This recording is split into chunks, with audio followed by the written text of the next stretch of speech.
రామతీర్థం అని పేరు ఎలాగంచిందంటే పూర్వంలో శ్రీరాముల వారు ఇక్కడికి వచ్చి శివలింగానికి అభిషేకం చేయడానికి నీళ్ళు అనేది ఇక్కడ లేవన్నమాట. పూజ కొరకు ఒక బాణంతో ఇక్కడ కోనేరు నీళ్ళు అనేది ఏర్పరిచి ఇక్కడ నీళ్ళు అనేది తీసుకెళ్ళి స్వామివారు అభిషేకం చేశారనమాట. అభిషేకం చేసి పూజ చేసి స్వామివారిని ప్రతిష్ఠించారు. అక్కడ చేమకుర్తి మండలం ప్రకాశం జిల్లా రామతీర్థంలోని శివాలయం టెంపుల్ మనం ఫుల్ వీల్ కానీ చేద్దాం. రండి ఫ్రెండ్స్, ఇంక మనం స్టార్ట్ చేద్దాం. మనం గుళ్ళోకి వెళ్దాం. శ్రీ మోక్షలింగేశ్వర స్వామివారి దేవస్థానంలోకి మనం వెళ్ళి స్వామివారి స్థల పురాణం మాట్లాడుకుంటూ గుడి విజువల్స్ అనేది పూర్తిగా చుట్టుపక్కల జనాలు ఎట్నుంచి ప్రదక్షిణ చేస్తున్నారు, మరియు ఏ పండుగల్లో బాగా జరుగుద్దని పూర్తిగా మనం మాట్లాడుకుందాం అనమాట. మీరు చూస్తున్నారు ఇంకొకసారి రామతీర్థం అనమాట, ప్రకాశం జిల్లా చేమకుర్తి మండలం. ఒకసారి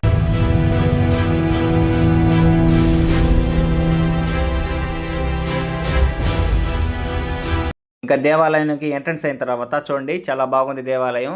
మరియు సోమవారం పూజలు అనేది 9 గంటల నుంచి 11:30 దాకా చేస్తారు. మరియు సాయంత్రం 5 గంటల నుంచి 7 దాకా అనేది గుడి మామూలుగా తెరిచిస్తారనమాట ఇక్కడ రామతీర్థంలో. అదేవిధంగా కార్తీక మాసం కానీ సోమవారాలు కానీ ఇక్కడ ఘనంగా జరుగుతాయి పూజలు. అదేవిధంగా మరియు సంవత్సరానికి ఒకసారి ఏప్రిల్ నెలలో తిరునాళ్ళ మహోత్సవం చాలా ఘనంగా జరిగిద్ది అనమాట. చుట్టుపక్కల గ్రామస్తులందరూ విద్యుత్ కాంతులతో విద్యుత్ ప్రభలతో మామూలుగా ఇక్కడ గుడిని మొత్తం అలంకరించి తిరునాళ్ళ మహోత్సవం చాలా ఘనంగా చేస్తారనమాట ఇక్కడ. ఇంకా మనం మెయిన్గా మాట్లాడుకోవాలంటే శివరాత్రి రోజు చాలా ఘనంగా ఉంటుంది. కొన్ని వేల మంది లక్షల మంది భక్తులు వస్తారనమాట. మీరు బయట చూస్తున్న నందీశ్వరుడు వచ్చి చాలా స్పెషల్గా అనమాట. ఇక్కడ నందీశ్వరుని అనమాట చాలా శక్తివంతంగా ప్రతిష్ఠించారనమాట. మరియు ఇంకా నంది చెవులో కోరికలు అనేది కోరుకుంటే నెరవేరుతాయని ఒక చిన్న నమ్మకం ఇక్కడ. 7 అంతస్తుల గాలి గోపురం చాలా బ్రహ్మాండంగా ఉంటుంది అనమాట ఇక్కడ రామతీర్థంలో. అదేవిధంగా మరియు శివరాత్రి రోజు మరియు తిరునాళ్ళ మహోత్సవం రోజు ఘనంగా అనేది అన్నదాన కార్యక్రమాలు చాలా బాగా జరుగుతాయి అనమాట. చూస్తున్నారు నవగ్రహాలు అనమాట. ఇక్కడ ఏదైనా గ్రహ పీడలు ఉంటే నవగ్రహాల చుట్టూ తిరిగితే ఆ గ్రహ పీడ అనేది పోద్ది అనమాట. ఇక్కడ నవగ్రహాల పూజ కూడా చాలా బ్రహ్మాండంగా చేస్తారు శివాలయంలో. ఇప్పుడు శ్రీ మోక్షలింగేశ్వర స్వామివారి దేవస్థానం యొక్క స్థల పురాణం క్షేత్ర మహత్యం గురించి తెలుసుకుందాం. శ్రీ రామతీర్థం, ఈ రామతీర్థం ప్రకాశం జిల్లా చేమకుర్తికి పశ్చిమంగా కొండల మధ్య ఆహ్లాదకర వాతావరణంలో దక్షిణ కాశీగా ప్రసిద్ధి చెందినది. కొన్ని పురాణాల గాథల వల్ల త్రేతాయుగంలో ఈ ప్రాంతమంతా అతి భయంకరమైనదిగా ఉన్నది, దండకారణ్యమని చెప్పబడినది. శ్రీరాముడు ప్రస్తుతం ఉన్న ఆలయానికి వెనుక వైపున ఉన్న కోనేటిని త్రవ్వించాడని, రామునిచే త్రవ్వించబడిన తీర్థం అనగా కోనేరు కావున ఈ ప్రాంతానికి రామతీర్థం అని పేరు వచ్చినదని ప్రతీది.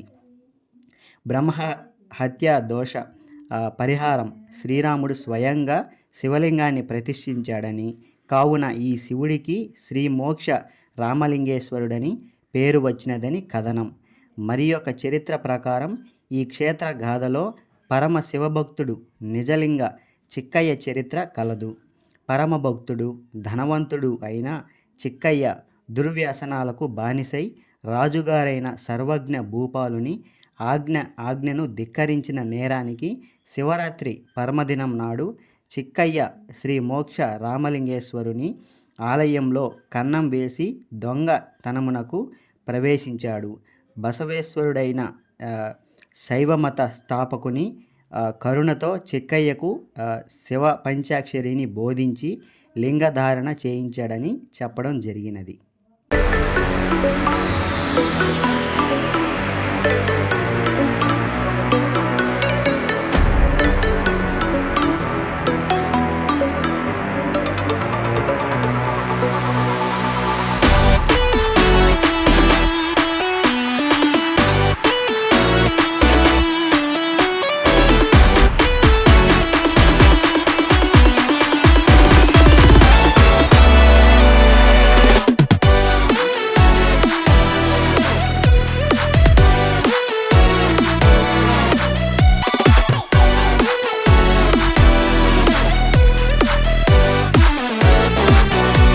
శివరాత్రి రోజు అయితే ఇక్కడ చాలామంది గుడి దగ్గర జాగారం అనేది చేస్తారనమాట.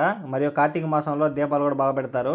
ఇక్కడ మామూలుగా చేమకుర్తి దగ్గర రామతీర్థం కాబట్టి బాగా ఫేమస్ అనమాట. చుట్టుపక్కల అనేక గ్రామాల నుంచి కూడా చాలామంది జనాలు అనేది వస్తారనమాట. చూడండి, గాలిగోపురం గర్భగుడి చాలా బ్రహ్మాండంగా కట్టారనమాట. రంగులు కూడా బాగా వేశారు. అదేవిధంగా ఈ ఒక తొలేకాసి తర్వాత రోజు తీయడం జరిగింది నేనైతే ఈ వీడియో. జనాలు అయితే ప్రస్తుతానికి సోమవారం బాగానే వచ్చారు, పర్లేదు జనాలు. పొద్దున సాయంత్రం గుడి అనేది ఓపెన్లో ఉంటుంది, ఎవరన్నా రావాలనుకుంటే ఆ టైంలో రండి. మరియు మధ్యాహ్నం అనేది క్లోజ్ చేస్తారనమాట గుడి, సోమవారం అయినా కూడా. Thank you. ఇంకా మనం చూడాలనుకుంటే చుట్టుపక్కల దేవాలయాలు చాలా ఉన్నాయన్నమాట. ఇంకా శివాలయం, బాబా గుడి, మరియు రామాలయం, గంగమ్మ తల్లి గుడి, ఈ విధంగా ఈ చుట్టుపక్కల సత్రాలు కూడా చాలా ఉన్నాయి అన్నమాట. అన్ని కులస్తులు కూడా సత్రాలు ఉన్నాయి. తిరునాళ్ళ మహోత్సవం రోజు, శివరాత్రి రోజు చుట్టుపక్కల అన్ని సత్రాల్లో భోజనం అనేది పెడతారనమాట. ప్రతి సోమవారం కూడా ఇక్కడ ప్రత్యేకమైన పూజలు, రుద్రాభిషేకాలు మరియు అభిషేకాలు చాలా ఘనంగానే జరుగుతాయి అన్నమాట. చుట్టుపక్కల అనేక గ్రామాల నుంచి చాలామంది వస్తారు జనాలు. దేవాలయంలోకి ఒక్కసారి ప్రవేశించిన తర్వాత దేవుడి స్మరణ మరియు స్మరించుకుంటూ దేవాలయం చుట్టూ అలాగనే స్మరించుకుంటూ ప్రదక్షిణ చేస్తూ స్వామివారి గర్భగుడిలోకి వెళ్ళిన దాకా మరియు బయటకు వచ్చిన దాకా స్మరణ చేసుకుంటే మంచిదని ఇక్కడ గ్రామస్తులు నమ్ముతారనమాట. ఆలయం అంటే మనకు గుర్తు రావాల్సింది నందీశ్వరుడు కొమ్ముల్లోంచి శివుడిని చూసి ఆయన చెవిలో కోరికలు అనేది చెప్తే నందీశ్వరుడు పోయి శివుడికి చెప్తాడని ఒక చిన్న నమ్మకం అనమాట.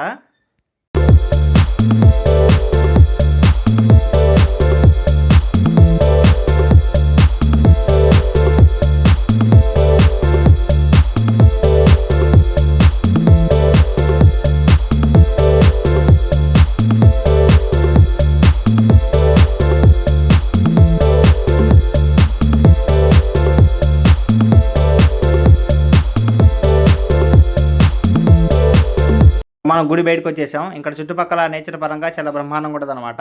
అయితే ఇంక ఈ గుడికి వచ్చిన వాళ్ళు ఇక్కడ నేరేడుకాయల చెట్లు అనేవి చాలా ఉంటాయి అన్నమాట. అక్కడ కర్రలు తీసుకొని రాళ్ళు కొడుతూ నేరేడుకాయలని తింటూ ఆస్వాదిస్తారు ఇక్కడ. అదొక కామెడీ విషయంగా మనం చెప్పుకోవచ్చు, బ్రహ్మాండంగా ఉంటుంది అనమాట. అదేవిధంగా చెట్టు కింద నీడ కాసేపు విశ్రాంతి తీసుకోవడానికి బాగుంటుంది. ఇంక చుట్టుపక్కల చాలా ఆలయాలు ఉన్నాయి. అదేవిధంగా హాయ్ హలో ఫ్రెండ్స్, చూడండి ఇక్కడ మామూలుగా కోనేరు పక్కన కొన్ని శివలింగాలు అయితే బయట ఉన్నాయి. చూడండి ఇక్కడ 3 లింగాలు కింద ఉన్నాయి. ఇక్కడైతే ఎందుకు వేసారో మనకైతే తెలియదు. ఆ సైడ్ చూడండి ద్వారపాలకులు ఒక కింద అయితే పడేసి ఉన్నారు. ఇక్కడ అటు చూస్తే ఇంకా ముందుకు పోతే కొద్దిగా కోనేరు అనమాట. ఆ కోనేరు కూడా వీడియో తీస్తాం. నా ఛానల్ వచ్చేసి సుకుమార్ సినిమాటిక్స్ అనమాట. చూడండి ఇక్కడ 3 లింగాలు అయితే ఉన్నాయి. Thank you.